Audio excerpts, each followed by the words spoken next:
Here's the 146 or 3700 version of the PPS3 skid. Found the Lynx Xterrain RE. Go over some stuff. I added a fourth wheel and the grip and rip spacers. I had all the stuff around from another sled, so I said why not.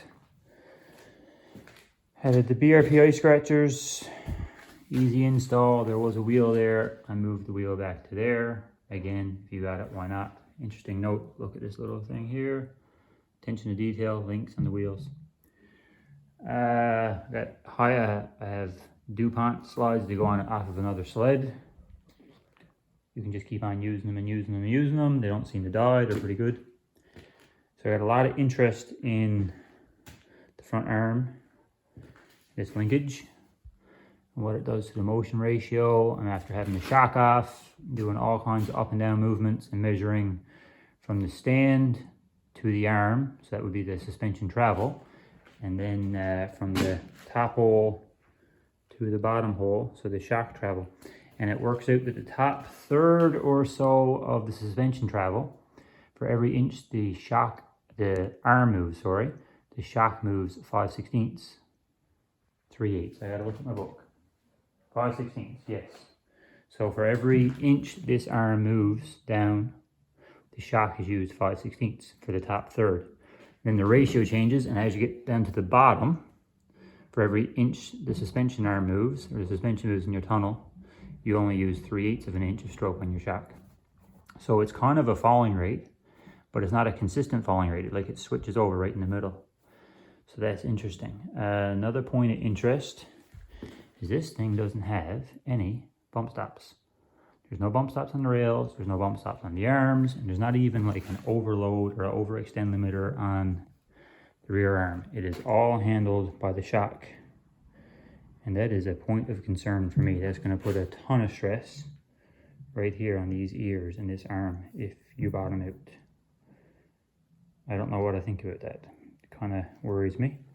This here is really stout. So this is the arm that goes up in the tunnel, horizontal like this. You can see there's a lot of steel there across there and how it's stitched. I don't think that's going to be a problem at all. But if you're heavy bottoming out on this thing and you're shock loading this, I don't know if that's going to live. I'm a bit concerned about that. Some other notes.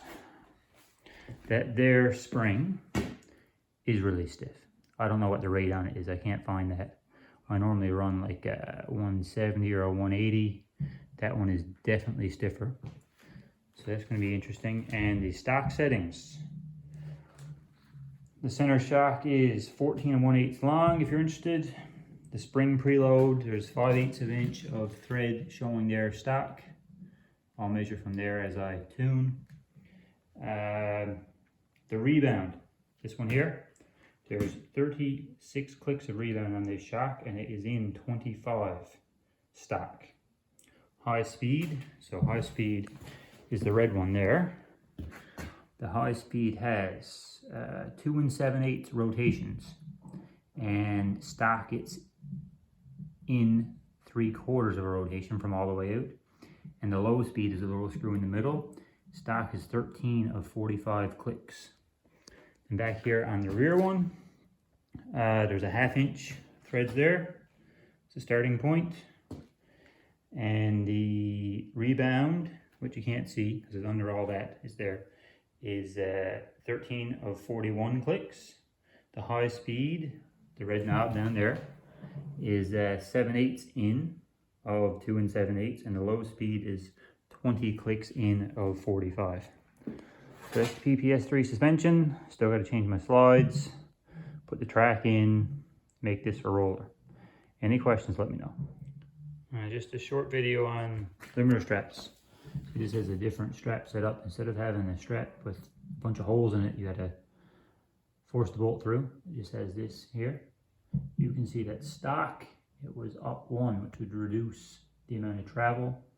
I generally tend to always start with the strap as loose as possible without destroying the shock, and tune from there. I feel like for my riding style that I'm better off with all the travel here and limiting ski lift with spring rate back there. So as much as I want to start with everything stock on this, I am going to make this one change because that's just what I'm used to. And hopefully it's not excessive ski lift and I don't have to make that there really stiff to control it, but we will see.